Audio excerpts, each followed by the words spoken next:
Ik hoop dat we heel veel gaan ophalen. Ja, ja. Ja. Ik ga voor het goede doel, voor Serious Request dit jaar, voor Stichting ALS. Ga ik een fysieke uitdaging doen. En dat is 2024 tire flips. Dat is het omsmieten van een trekkerboon. En dat wil ik graag in 6 dagen die het van me kan krijgen.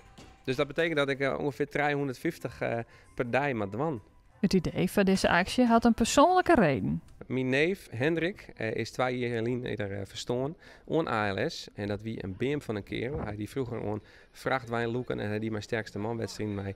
En de ziekte ALS had gewoon daar een einde aan maken, heel abrupt eigenlijk. En dat wie voor mij een trigger om te zeggen van nou, ik maak je wat mee.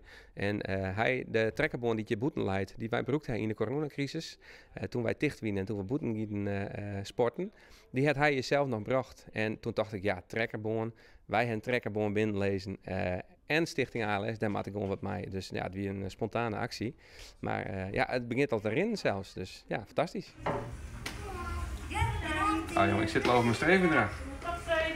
Ik begin 18 december, dat is op een maandag. En dan jou ik mezelf 6 dagen de tijd. Dus tot de 23e, die laatste sneur, die willen we heel graag hier iets leuks organiseren op het sportcentrum.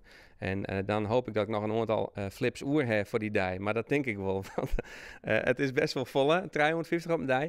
Maar, en dan heb ik ook de familie van Hendrik, die wil hier dan steeds maar uitnodigen. Dus het wordt vast een hartstikke mooie happening. En, ik ga ervoor.